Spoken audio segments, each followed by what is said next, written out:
Hello friends, कैसे हो। स्वागत है आपका अपने YouTube channel BK science study में। देखिए, आज बात करेंगे भौतिक विज्ञान कक्षा 12 का बहुत ही इंपॉर्टेंट टॉपिक है वैद्युत क्षेत्र तथा आवेश। देखिए, इसमें सबसे पहले हमें चीज़ों को समझना है कि क्या क्या होता है वैद्युत क्षेत्र। देखिए है क्या वैद्युत क्षेत्र। जैसे मान लीजिए आपके पास कोई आवेश है, किसी आवेश के चारों ओर का वह क्षेत्र, किसी आवेश के चारों ओर का वह क्षेत्र जिसमें किसी अन्य आवेश उसका यानी प्रवाह उत्पन्न कर सके, उसका प्रवाह उत्पन्न कर सके, वैद्युत क्षेत्र कहलाता है। डीपली डेफिनेशन मतलब लिख करके समझाऊंगा तो डायग्राम भी बना सकता हूं, जब समझ लेना। फिलहाल देखिए, बात करते हैं आवेश की कि आवेश होता क्या है। आवेश मान लीजिए आपके पास दो पदार्थ हैं। जब दोनों पदार्थों को आप आपस में रगड़ोगे तो उनमें प्रत्येक में एक गुण उत्पन्न हो जाता है। कौन सा गुण? कि वो मतलब अपने से हल्की धातुओं को अपनी ओर आकर्षित कर लेते हैं। पदार्थ के इस गुण को ही हम आवेश कहते हैं। ये दो प्रकार के होते हैं, धनावेश और ऋणावेश। ठीक, आप देखिए जानते हैं इलेक्ट्रॉन पर जो होता है, इलेक्ट्रॉन पर आपका ऋणावेश होगा। इलेक्ट्रॉन पर क्या होगा? ऋणावेश। और बात करें प्रोटॉन की, प्रोटॉन पर होता है धनावेश। ठीक, देखिए इसका जो मान होता है इलेक्ट्रॉन का, वो लेता है एक इलेक्ट्रॉन पर आवेश, मतलब इलेक्ट्रॉन की संख्या बताइए, एक इलेक्ट्रॉन पर आवेशों की संख्या बताइए, इतना ऐसा आएगा। यानी 1.6 गुणे 10 की घात कितना हो जाएगा? -19, और ये हो जाएगा आपका कूलम्ब। ठीक, देखिए इलेक्ट्रॉन पर माइनस में होता है आवेश और प्रोटॉन पर काय में होता है प्लस में। कितना हो जाएगा? 1.6 गुणे 10 की घात -19 कूलम्ब। ठीक, अब देखो इसका विस्तार अभी जानेंगे वीडियो में, अभी शुरुआत है। देखिए समझते हैं। सबसे पहली बात देखो, आपको ये जो डायग्राम दिखाई दे रहा, ये कोई फूल पंखुड़ियां नहीं है। ये हम तुम दैनिक जीवन में जो उपयोग में लाते हैं उसी के बारे में वर्णन किया गया है। अब ऐसी देखिए क्या चीज हो सकती है जो हम इसके बिगैर मतलब काम नहीं चल सकता। देखिए कहने का मतलब है, ये है आपका लाइट, इलेक्ट्रिसिटी, बिजली। ठीक, तो आइए जानते हैं बिजली कैसे बनती है। इस टॉपिक पे आज चर्चा करेंगे। ठीक है, सबसे पहली बात यहाँ देखिए, यहाँ डायरेक्ट आ जाइए पॉइंट पर। कोयला है, कोयले का ये भंडार होता है। बात आती है कि कोयला भाई आया कहाँ से, बनता कैसे है। ठीक, कोयला जो है हजारों वर्ष पूर्व ज्वालामुखी विस्फोट के कारण जो चट्टानें थीं उन्हीं से खोद करके, पृथ्वी से खोद करके, उन्हीं खोद करके कोयला प्राप्त किया जा रहा है। ये पत्थर के समान ही होता है। ठीक, देखिए ये कोयले का भंडार है। सबसे पहले क्या करते हैं, यहाँ देखिए एक इस कोयले को बारीक पीसा जाता है यहाँ पर। ठीक, ये लिखा है कोयले का चूर्ण, यानी यहाँ पर कोयले को पहले बारीक पीसा जाता है। फिर इसका जो ट्रांसफर है, एक ही देखिए ये नली पाइप द्वारा, ठीक, अच्छे स्ट्रॉन्ग पाइप होते हैं लोहे के, तो इनके द्वारा इसे सप्लाई किया जा रहा है। कहाँ पर? ये सबसे पहली बात देखिए आग है। आग मतलब ये भट्टी है। इस भट्टी में इसे इतना तप्त, इतना गर्म, इतना जलाया जाता है, बहुत ज्यादा जलाया जाता है। ठीक है, जिसमें देखो ये आपको नली दिखाई दे रही होंगी, ये इस टाइप से बनी हुई है।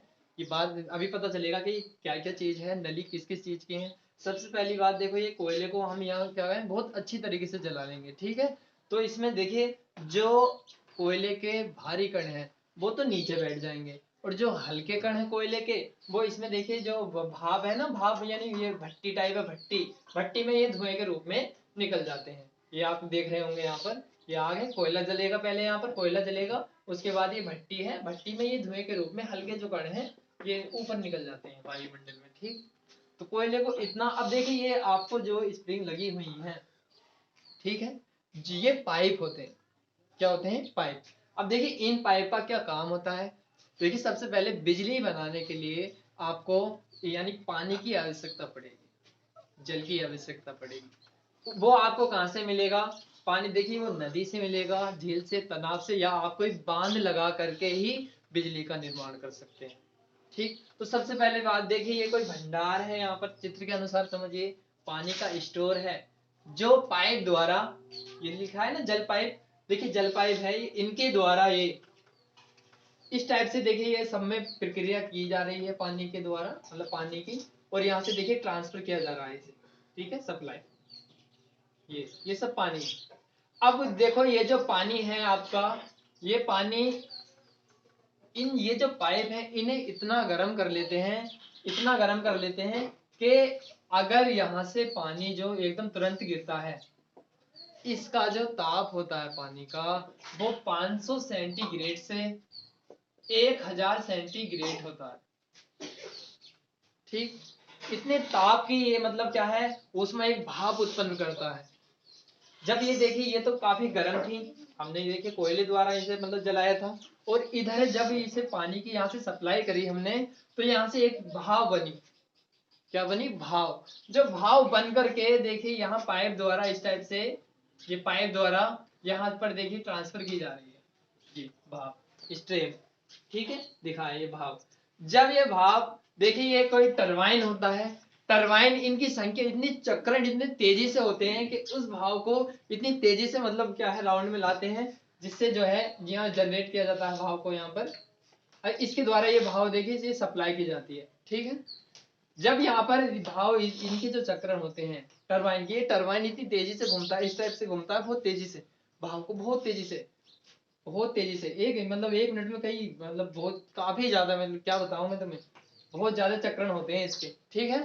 तो यहाँ से जब ये भाव सप्लाई होती है, फिर देखिए इसका भी काम है, ये भी क्या करता है, ये इस भाव को भी पुनः इतनी तेजी से राउंडिंग करता है, इसकी इतनी तेजी से राउंडिंग करता है, जो इसके जो भाव के कण हैं ये इस टाइप से बिजली के रूप में हमें प्राप्त होते हैं, बिजली के रूप में प्राप्त होते हैं, देखिए, ठीक है, ये बिजली के रूप में प्राप्त होते हैं, ठीक है। यहाँ से बिजली निकल करके एक स्टोर की जाती है ट्रांसफार्मर, बड़े बड़े ट्रांसफार्मर द्वारा, यहाँ डायरेक्ट घरों में सप्लाई नहीं होती, क्योंकि घरों में जो मतलब सप्लाई होती है हमें मात्र देखिए 240 के समथिंग, 240 वोल्ट, बस इतनी आवश्यकता होती है घरों के लिए। यहाँ से जो पावर निकलती है डायरेक्ट, वो होती है 1.2 केवी के समथिंग, बताइए कितनी हाई पावर होती है इसकी, 1.2 केवी के समथिंग पावर होती है। अब देखो यहाँ से ये ट्रांसफर करते हैं कैसे, जो आपने बड़ी लाइनें देखी होंगी, ऊंचे ऊंचे स्तंभ देखे होंगे कि भाई 63,000 है, 63,000 से 36,000 में आएगी, 36 से आपकी 11 में आएगी, तब जाके आपको मतलब घरों में हल्की मात्रा में सप्लाई की जाएगी, स्टोर की जाएगी। ये इसकी लाइट की प्रक्रिया, आगे की प्रक्रिया हम ट्रांसफार्मर द्वारा समझेंगे अनोनीय प्रेरण वाले सिद्धांत पर, ठीक है। तो ट्रांसफार्मर की क्रिया बाद में समझेंगे। तो अब बात करते हैं घरों में जो धारा होती है कौन सी होती है, ठीक है, एसी या डीसी। देखिए हमारे जो घरों में धारा होती है वो होती है एसी, एसी, ठीक है। एसी मतलब देखिए बात करें एसी का मतलब, एसी एक होता है आपका डीसी, ठीक है। तो देखो एसी में क्या करना है आपको, सबसे पहली बात एसी में ध्यान रखना है थोड़ा सा। तो यहां से देखिए हम बात कर रहे थे एसी की, alternate current, DC direct current. Alternate जो करंट होता है ये इस मात्रा में ऐसे चलता है, ठीक। ये जो डायरेक्ट करंट डीसी होता है ये इस टाइप से चलता है, देखिए ये इस टाइप से, ठीक है, इस टाइप से, ठीक। डीसी जो करंट है ये जब पकड़ लेता है तो छोड़ता नहीं है, एक प्रकार से चिपकाना, ये इतना हाई करंट होता है डीसी, मतलब जैसे ये यहाँ पर चिपक गया तो या तो बिल्कुल ये अंदर जख्म कर देगा, या मतलब छोड़ने का नहीं है जब ये अपना काम नहीं कर रहे अच्छे तरीके से, कहने का मतलब ये है। तो इसमें जो है एसी में, एसी झटका मारता है ज्यादा, झटका, और डीसी जो है ये डायरेक्ट क्या करता है, चिपकता है। डीसी जो करंट मिलेगा हमें, देखिए जैसे बैटरियां होती हैं विभिन्न प्रकार की, सौर ऊर्जा वाली आपने बैटरी वगैरह वगैरह देखी होंगी, जितनी भी बैटरियां होती हैं सभी से हमारा डीसी करंट उत्पन्न होता है, ठीक है। तो ये टॉपिक देखिए आगे का है, पहले तो डायरेक्ट देखिए आपने बिजली बनाना समझा कैसे कैसे क्या होता है, कंडीशन क्या होती है। यहाँ पर भट्टी होती है, भट्टी में खूब देखिए ये पाइप जो है लोहे के, इन्हें इतना तप्त इतना गर्म किया जाता है बहुत ज्यादा, जब और फिर इसमें देखिए यानी जल डालते हैं, वो गर्म पाइप है, आगे नीचे से आग जल रही है, भाप उत्पन्न होगी बनकर, तो ये देखिए इस टाइप से पाइप के माध्यम से बिजली का मतलब क्या होता है, निर्माण होता है, ठीक है। तो विद्युत क्षेत्र की बात कर रहे थे। विद्युत क्षेत्र है क्या? विद्युत क्षेत्र देखिए किसी आवेश के चारों ओर का वह क्षेत्र जिसमें किसी अन्य आवेश उसके प्रभाव का अनुभव कर सके, विद्युत क्षेत्र कहलाता है। ठीक, अब बात करते हैं आवेश है क्या। मैंने आपको बताया था आवेश कि आवेश क्या होता है। आप दो कोई वस्तु ले लेंगे, दो पदार्थ ले लेंगे, आपस में रगड़ेंगे, उनमें से जो है वो प्रत्येक में वह गुण हो जाएगा कि हल्के जो मतलब पदार्थ है अपनी ओर आकर्षित कर लेते हैं, इसी गुण को हम क्या कहेंगे? आवेश। इलेक्ट्रॉन पर कितना होता है? 1.6 गुणा 10 टू द पावर माइनस के 19, और ये प्रोटॉन पर है 1.6 गुणा 10 टू द पावर माइनस के मतलब 19। अब आपको इतना ध्यान रखना है, इलेक्ट्रॉन पर जो है माइनस में होता है और प्रोटॉन पर प्लस में आवेश। ठीक है, और एक होता है एल्फा कण।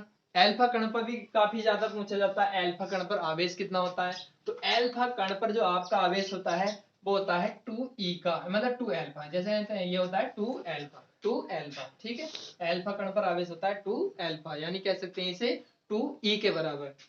तो आपका देखिए बहुत अच्छा है, सिंपल टॉपिक है, कुछ नहीं करना है, केवल अगर इसमें मान हमें बताना है तो 2 का गुणा इस वाले मान में कर देंगे, कितना जाएगा आपका 3 पॉइंट, यानी कितना जाएगा 3.2 और गुणा 10 की घात माइनस के 19 गुलाम। इस टाइप से इसका ये एल्फा कण पर आवेश है। किस पर है? एल्फा कण। ठीक है, एल्फा कण। एल्फा कण लिख देते हैं यहाँ पर, अगर आपको दिक्कत आ रही है समझने में तो आप लिख देंगे यहाँ पर एल्फा कण। एल्फा कण पर जो आवेश है वो कितना होता है? 3.2 गुणा 10 की घात माइनस के 19। क्यों होता है? क्योंकि ये एल्फा कण पर 2e का आवेश होता है, इसी वजह से इस पर आवेश इतना होगा। ठीक है, तो आइए देखिए चर्चा करते हैं अब विद्युत क्षेत्र की डेफिनेशन लिख करके। ठीक है ना? हाँ, देखिए ये वैद्युत क्षेत्र की अब अच्छी तरीके से डेफिनेशन हम समझते हैं कि डेफिनेशन है क्या, परिभाषा क्या है वैद्युत क्षेत्र की। ठीक है, यानी किसी आवेश के चारों ओर का वह क्षेत्र जिसमें अन्य आवेश उसके वैद्युत प्रभाव का अनुभव क्या है? करता है या अनुभव कर सके, वैद्युत क्षेत्र कहलाता है। वैद्युत क्षेत्र देखिए बिल्कुल आपका चुंबकीय क्षेत्र से संबंधित है, कुछ ना कुछ इनमें देखिए कॉम्बिनेशन जरूर है। क्या? देखो सबसे पहले आपने सुना होगा कि आपने चुंबकीय क्षेत्र के बारे में सुना होगा। ठीक है, चुंबकीय क्षेत्र है क्या? तो देखो जैसे ये आपके पास मान लीजिए कोई दो चुंबक है, आपके पास कोई दो चुंबक है, ये ठीक, NH ध्रुव होते हैं, सभी जानते हैं NH। ठीक है, NH। जब NH ध्रुव को हम मतलब N जब S के पास आता है तो यहाँ पर आकर्षण होगा, और जब S मतलब S के पास आएगा तो क्या हो जाएगा आपका?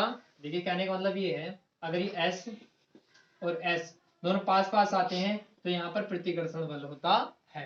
अब एक आप उदाहरण बताइए, देखिए एक चुंबक आपके पास है, एक चुंबक आपके मित्र के पास है, तब उन दोनों चुंबक के बीच कौन सा बल होगा? आकर्षण होगा या प्रतिकर्षण होगा? तो आप कहेंगे सर थोड़ा मतलब सोचने में दिक्कत है, डाउट है, हमें मतलब क्लियर नहीं हो रहा। तो मैंने देखिए इसी वजह से बेस क्लियर करने के लिए उदाहरण पूछा।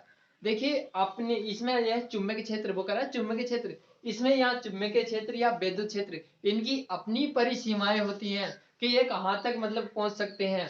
देखिए आप उदाहरण के माध्यम से समझिए, मैं इस तरफ कर देता हूँ जरा। देखिए जैसे हाँ, ये इसका कोई चुंबकीय क्षेत्र है, आप मान लीजिए यहाँ कोई आवेश रखा है, क्या रखा है? आवेश, और इसका जो ये चुंबकीय क्षेत्र है। ठीक, अगर मान लीजिए ये कोई अन्य आवेश आपका यहां पर रखे जाता है, ठीक है, तो यह इस पे बताइए कितना बल लगाएगा? ठीक, अगर मान लीजिए यह आवेश चुंबकीय क्षेत्र के अंतर्गत ना होता तो यहां पर ये यहां पर होता तो किस प्रकार की कंडीशन होती, तो किस टाइप का बल लगता आपका? तो आपको देखिए क्या करना है, यहाँ जो मैंने ये Q0 लिखा है ना, लिख दिया है, आगे बताएंगे होता क्या है। वैसे परीक्षण आवेश होता है, मतलब अति सूक्ष्म आवेश, बहुत कम मात्रा होती है इसकी, इससे यानी इस वाले का जो मान है इससे अधिक होता है, ये वाला बड़ा है और ये छोटा है। Q0 अति सूक्ष्म आवेश होता है जिसे परीक्षण आवेश बोलते हैं। ये देखिए यहाँ पर ये लक्ष्मण रेखा का काम करता है। लक्ष्मण रेखा का काम कैसे करेगा? अगर ये आवेश इसके अंतर्गत है तो इनमें देखिए संपर्क एकदम बना रहेगा, अगर ये बाहर है आवेश इसके लक्ष्मण रेखा के, ऐसे समझ लीजिए, तो यानी चुंबकीय क्षेत्र है, ये चुंबकीय क्षेत्र, ये यानी इसका जो प्रभाव है यहाँ अंदर अंदर रहेगा, इस वाले आवेश का जो प्रभाव है अंदर अंदर रहेगा। यहाँ पर इसका प्रभाव नहीं रहने का, क्योंकि इनका एक अपना क्षेत्र होता है जिसे क्या बोल देते हैं, चुंबकीय क्षेत्र या विद्युत क्षेत्र। अब देखिए विद्युत क्षेत्र क्या है, यानी किसी आवेश के चारों ओर का वह क्षेत्र, मान लीजिए ये आवेश है, ठीक है, जिसमें अन्य आवेश, मतलब जिसमें अन्य आवेश, मतलब अन्य आवेश यही तो है, अन्य आवेश उसके विद्युत प्रभाव का अनुभव करता है। हाँ वो कह रहा है भाई मैं भी हूंगा और तुम भी होगे, इससे ये पता चल रहा है कि दोनों आवेश एक दूसरे का मतलब क्या है, इसके प्रभाव का अनुभव करा रहे हैं, ठीक है। यही हमारा क्या है, विद्युत क्षेत्र। बहुत अच्छी डेफिनेशन है, एक बार याद करना। ये याद करना वैसे आपको तो बातों में याद हो जानी चाहिए, ठीक है। ऐसे ही आपका है विद्युत क्षेत्र हो गया। नेक्स्ट टॉपिक है, देखिए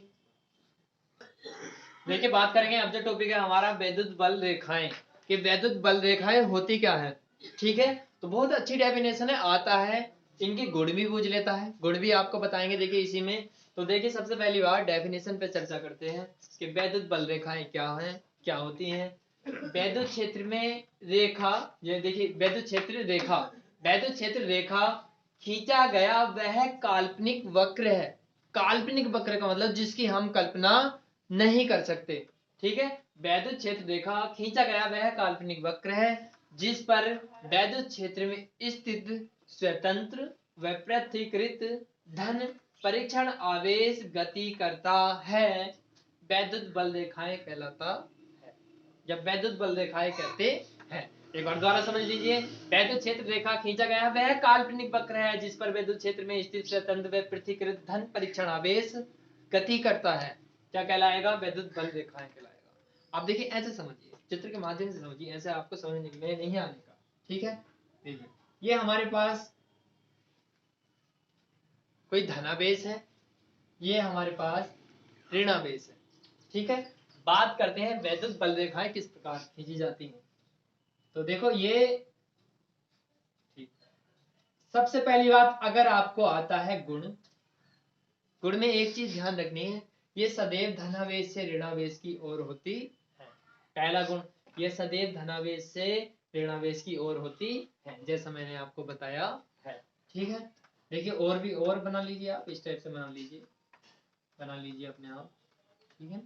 जितना हो सके, जितना हो सके आप खींच लीजिए इन रेखाओं को इस टाइप से, ठीक, इस टाइप से आप खींच सकते हैं इन्हें, और भी और बना लीजिए, और बना लीजिए तो, ठीक। अब देखिए ये वैद्युत क्षेत्र रेखा है,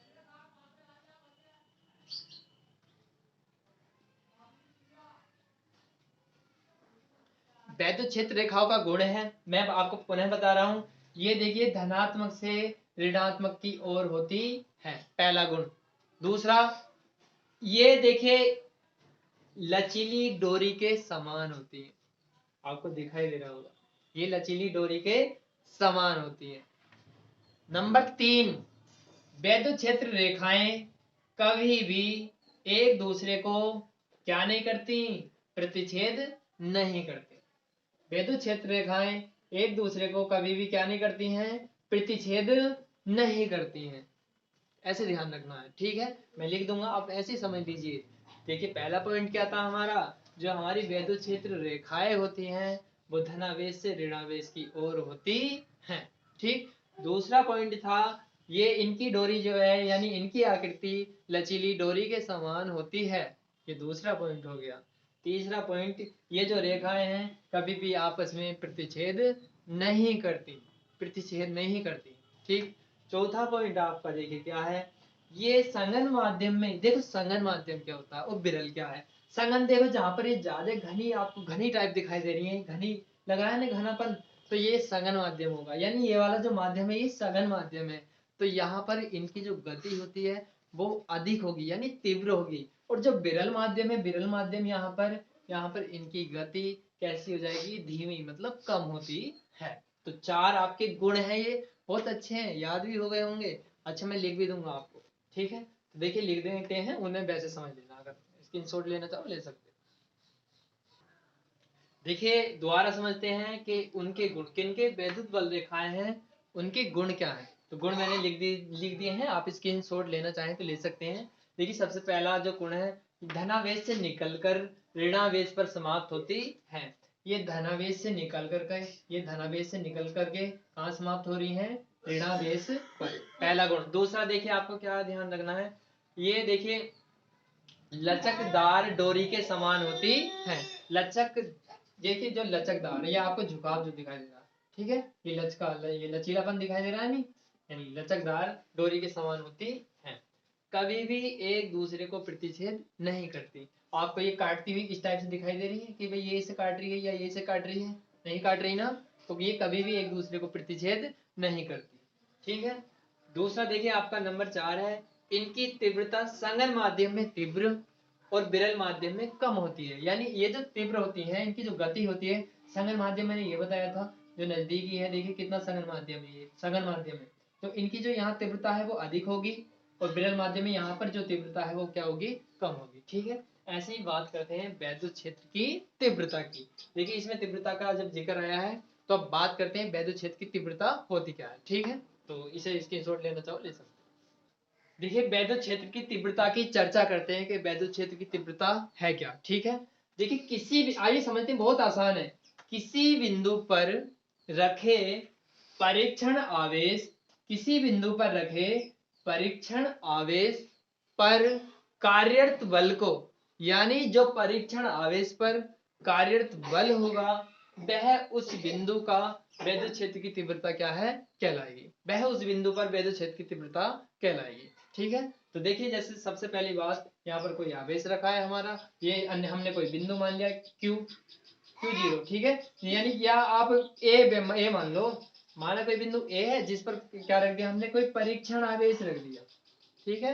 तो हमने डेफिनेशन से भी तो यही पता चल रहा है कि माना हमने किसी बिंदु पर रखे, किसी बिंदु पर रखे परीक्षण आवेश पर कार्यरत बल को उस बिंदु पर या उस बिंदु की वैद्युत क्षेत्र की तीव्रता कहते हैं, ठीक है। इसे ई से प्रदर्शित करते हैं। तो देखिए मैं डेफिनेशन लिख देता हूं, आप उतार नोट कर लेना, ठीक है।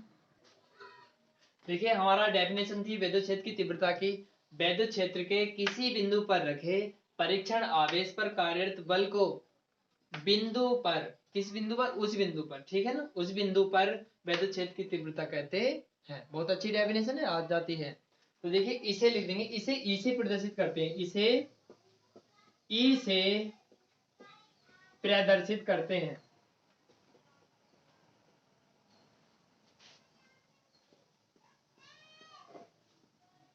देखिए डेफिनेशन से हमारा जो फॉर्मूला सूत्र बन रहा है इसका, कि वैद्युत क्षेत्र के किसी बिंदु पर रखे परीक्षण आवेश पर कार्यरत बल को उस बिंदु पर वैद्युत क्षेत्र की तीव्रता कहते हैं। इसे ई से प्रदर्शित करते हैं, ठीक है, इसे ई से प्रदर्शित करते हैं। तो यहाँ से देखिए ई बराबर आपका हो जाएगा, मान लिया हमने कोई बिंदु क्या था, वो कुछ भी मान सकते हैं, तो यहाँ पर परीक्षण आवेश कितना रखा था उसका, Q0। वो कह रहा था कि किसी बिंदु पर रखे परीक्षण आवेश पर कार्यरत बल को, यानी ये जो परीक्षण आवेश है इस पर एक बल कार्यरत होगा, जिसे हम क्या नाम दे देंगे, F, ठीक, क्या नाम दे देंगे, F। तो हमारा जो फॉर्मूला प्राप्त होगा E equal to F upon कितना हो जाएगा, Q0। F देखिए यहाँ पर क्या है आपका, बल है, F क्या है आपका यहाँ पर, बल है, Q0 क्या है, परीक्षण आवेश है, E क्या है, वैद्युत क्षेत्र की तीव्रता है। अगर बात करें इसके मात्रक की, कि इसका देखिए मात्रक क्या होगा, ठीक है। तो देखिए इसका मात्रक हो जाएगा हमारा, बल का मात्रक है ये F, फोर्स ही तो है, फोर्स, बल, बल का मात्रक आपका हो जाएगा न्यूटन, क्या हो जाएगा, न्यूटन, बल का मात्रक क्या हो जाएगा, न्यूटन। और बात करें Q0 मतलब ये आवेश है, आवेश का मात्रक क्या हो जाएगा आपका, कूलाम, आवेश का मात्रक क्या हो जाएगा, कूलाम। तो वैद्युत क्षेत्र का जो मात्रक हो जाएगा यहाँ से क्या हो जाएगा, न्यूटन प्रति कूलाम, ठीक है। इसी टाइप से हम इसका बीमीय सूत्र ज्ञात कर सकते हैं। देखिए बीमा कैसे निकालनी है, देखो न्यूटन है, न्यूटन एक प्रकार का बल है, ठीक है। आप जानते हैं किलोग्राम मीटर प्रति सेकंड स्क्वायर ये न्यूटन के बराबर होता है, किसके बराबर होता है, न्यूटन के। यानी ये हो जाएगा किलोग्राम, यानी ये किलोग्राम द्रव्यमान कैसे लिख सकते हैं इसे, m से, m, और मैंने बताया था किलोग्राम मीटर, मीटर को आपको लिखना है किससे, l से, किलोग्राम मीटर प्रति सेकंड स्क्वायर। तो प्रति सेकंड का मतलब समझ रहे हैं, बटे में सेकंड, यानी अगर कोई चीज इस टाइप से बटे में आएगी, अगर उसे ऊपर लेके जाएंगे तो टी की कितना हो जाएगा, -2, ठीक है, ये हो जाएगा टी की -2। कुल मिलाकर के देखिए हमने क्या करा है, यहाँ न्यूटन का मतलब बल की बीमा रख दी है, ठीक। अब बात करते हैं कुलाम। कुलाम, ठीक, एक कुलाम होता है आपका 1 एम्पियर सेकंड के बराबर। 1 एम्पियर सेकंड के बराबर। तो एम्पियर को कैसे लिखेंगे, ए से, और सेकंड को कैसे लिखेंगे, टी से। ठीक है, अब देखो जब इन पावर को आप ऊपर लेके जाएंगे, यहाँ इसे 1 मान सकते हैं, यहाँ 1, ठीक, क्योंकि कोई पावर नहीं दी तो क्या मान लेंगे, 1। तब आप इन्हें ऊपर लेके जाएंगे तो कंडीशन देखिए आपकी बनेगी, यहाँ से m आपका ऐसे ही रहेगा। देखिए l नहीं तो है ये, ठीक है, कितना l आपका बिल्कुल सेम ऐसे ही रहेगा। और t को जब ऊपर लेके जाएंगे तो ये पावर प्लस में है, ऊपर ले जाने पर हो जाएगी माइनस में। तो माइनस का 2 और माइनस का 1 जोड़ करके कितना हो जाएगा, ये माइनस का 3। ठीक, अब a है, a की यानी यहाँ देखिए पावर कितनी है, 1, प्लस में जब आप नीचे से ऊपर लेके जाएंगे तो काय में हो जाएगी ये माइनस में, माइनस के 1। इस टाइप से हम वैद्युत क्षेत्र का बीम सूत्र ज्ञात कर सकते हैं। बीम सूत्र ज्ञात करने के लिए सबसे पहले क्या करा, हमने F बल की बीमा प्राप्त करी। बल की बीमा प्राप्त करने के बाद ये हमने कुलाम आवेश की बीमा प्राप्त करी। ठीक है, बल का देखो होता है इसमें न्यूटन। न्यूटन इस दूसरे शब्दों में कह सकते हैं किलोग्राम मीटर प्रति सेकंड स्क्वायर, किलोग्राम। ठीक है, किलोग्राम है मतलब, यानी किलोग्राम को काय में मापेंगे, द्रव्यमान मतलब क्या होता है m, और मीटर को काय से लिख देंगे l से, और किलोग्राम मीटर प्रति सेकंड, सेकंड मतलब समय को काय से लिखते हैं t से। इस टाइप से ये कुल मिलाकर के ये बीमा इसकी निकल के आई है। ऐसे होता है आपका कुलाम 1 एम्पियर सेकंड के बराबर। ठीक है, ऊपर ले गए तो इस टाइप से बीमा सूत्र इसका प्राप्त हो गया। ठीक है, अब देखिए बात करते हैं इसके सूत्र की स्थापना की। देखिए अब जो हम एक स्थापना करने जा रहे हैं सूत्र की, बहुत ही इंपोर्टेंट सूत्र है। बिंदु आवेश के कारण उत्पन्न वैद्युत क्षेत्र की तीव्रता के लिए सूत्र। ठीक है, काफी जल्दी जल्दी कर रहे हैं कि आपका सिलेबस मतलब समय रहते पूर्व कंप्लीट हो जाए। तो आप कोई भी दिक्कत आ रही है, वैसे आपको अब भी आए तो आप कमेंट में लिख देना, मैं देखिए अधिकतर प्रयास करूंगा कि आप सोल्व हो जाए। और मेरा तो यही प्रयास रहता है कि मैं अपना 100% तुम्हें दे सकूं। ठीक है, तो देखिए इसे समझते हैं, बिंदु आवेश के कारण उत्पन्न वैद्युत क्षेत्र की तीव्रता के लिए व्यंजक। माना हमने कोई ए बी हमारे पास कोई वैद्युत क्षेत्र है, क्या है ए बी क्या है हमारे पास कोई वैद्युत क्षेत्र है। रटने की जरूरत नहीं है, कुछ नहीं करना, केवल एक बार ध्यान रखना है। डेफिनेशन भी देखो इसी से आप बनाओगे स्वयं में, इसकी डेफिनेशन मैं नहीं लिखूंगा, आप लिखोगे खुद इसे समझ करके। कैसे लिखोगे, इसे समझ करके। देखिए माना ए बी क्या है, कोई वैद्युत क्षेत्र है। बिंदु ए पर हमारा जो आवेश है वो कितना रखा है, Q, और बिंदु बी पर जो हमारा आवेश है वो कितना है, Q0, जिसे हम परीक्षण आवेश कहते हैं। दोनों आवेशों की जो दूरी है वो कितनी है, r है। ये ऐसे ही आपको लिखना है कि माना ए बी क्या है, कोई वैद्युत क्षेत्र है। बिंदु ए पर क्या है आपका प्लस Q मतलब आवेश रखा है, बिंदु बी पर Q0 परीक्षण आवेश रखा है। दोनों आवेशों की जो दूरी दे रखी है वो कितनी है, r है। ये आवेश कैसे माध्यम में रखे हैं, ये माध्यम में रखे हैं पराविद्युत माध्यम में, पराविद्युतांक जो होता है वो के आपका। तो ये आवेश कैसे माध्यम में है, पराविद्युत माध्यम में। ठीक है, देखिए ये इस परीक्षण आवेश पर एक बल कार्यरत करता है। ये जो परीक्षण आवेश है इस पर एक बल कार्य करता है। तो बल क्या होता है, वो आपका होता है F। ठीक है, इस परीक्षण आवेश पर एक बल कार्य करेगा जो क्या है, वो F है। ठीक, अब हमने कूलाम का नियम सुना था, पढ़ा था, करा भी था सबसे पहले वाले पार्ट में, भाग 3 है, इससे पहले वाले में करा था कि कूलाम करने में क्या था, किन्हीं दो बिंदु आवेशों के बीच लगने वाला आकर्षण या प्रतिकर्षण बल उन्हीं दो बिंदु आवेशों के गुणनफल के अनुक्रमानुपाती तथा बीच की दूरी के वर्ग के व्युत्क्रमानुपाती होता है। ठीक है, इस टाइप से हमें ध्यान रखना है।